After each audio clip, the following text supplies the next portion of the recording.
Samsung's new foldable phones could soon replace the tech giant's flagship devices. The fold and flip smartphones may also lead to Apple accelerating its foldable phone program. For more, it's good morning to Image Matrix tech editor Djuro Sen, and both Djuro and I don't fold very easily ourselves these days. But what about the iPhone, my friend? When are we going to get a foldable iPhone?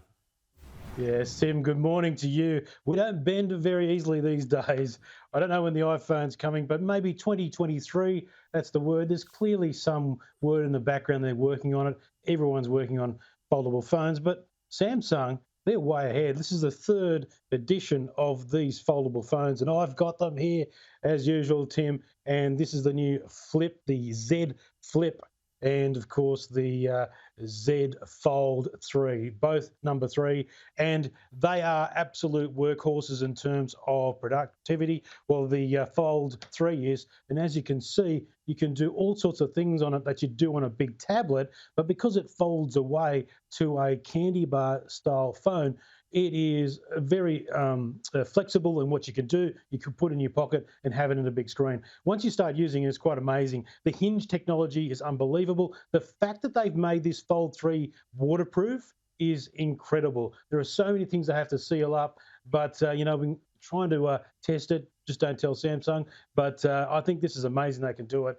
And they have walked the walk with this device. The S Pen, you can draw on it. That's another thing I really wanted. They've had to change the surface. And here's another thing. You know how we talked about under-screen cameras? Well, Samsung's actually doing it. So as you can see here on the video, that on the previous version, you can see the cutout. And on the new version, they've used this pixel spreading here to make sure that you can see what is going on the screen as well as the camera looking at you. Great technology. Then when you come to the Flip, this thing is pretty sexy. And I think fashion was a big thing when they first rolled out the Flip, but they've now increased the screen on the front.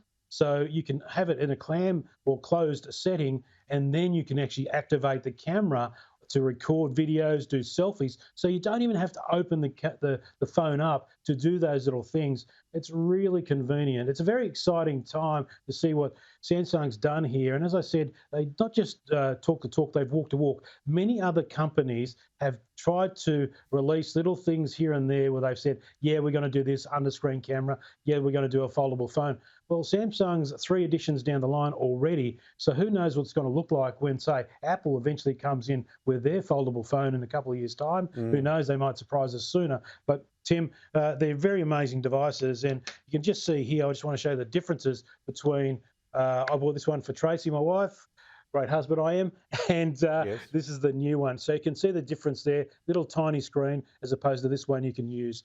It's a very cool machine. I'd love to go out and show it off in a cafe, but you just can't do that. Oh, well, bide your time, it'll happen. What's the one thing holding these foldables back from world domination at the moment?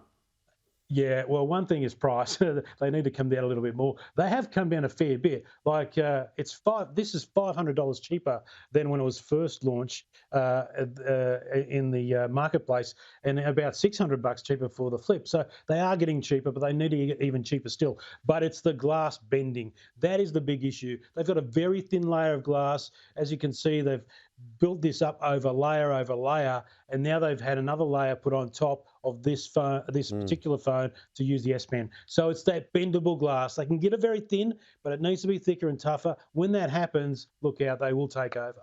I've always thought there's a reason why I don't wear a watch. Now there's a new watch that can tell you when you're fat. I thought you'd love this. So it was a big week for Samsung, and they've launched their Galaxy Watch 4. And one of the things it can do is the BIA, which is a sort of a way of doing BMI, but it's a bit more scientific because it measures resistance in the system. So if you've got more water in the body, with the sensors on your watch, which they've reduced in size, it's amazing tech, then it turns out you've got more muscle, less resistance, or more resistance means you got more fat. So I don't know if I want to try this one out too soon, but it's pretty amazing.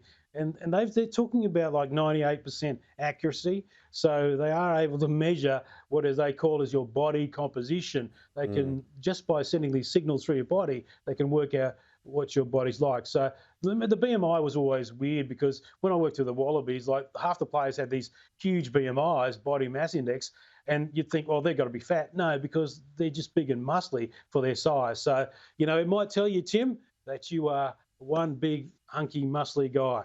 Oh, appreciate your support, but I'll be going on the 5-2 diet and doing some star jumps before I pop that watch on. Now, AirPods and other wireless earbuds free up our hands, but what happens if your ears and your AirPods don't match?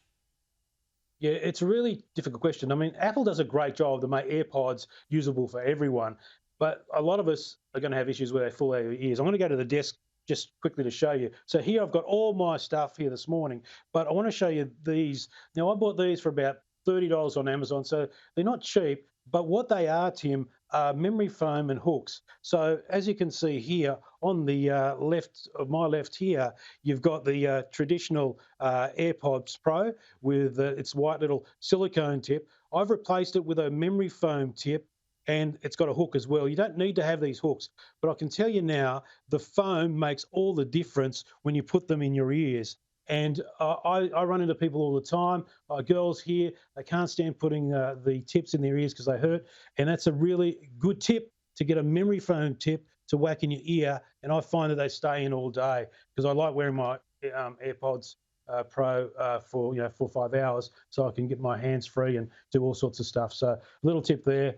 Just go online, memory foam tips for your AirPods Pro, and they'll stick in your ears all day. Nothing like a good tip about tips. Good on you, Djuro. Good to chat. We'll be back again next week. Go the Roosters. Thanks, Tim. Yeah, top 4. All the injuries, eh? We'll talk about that next time.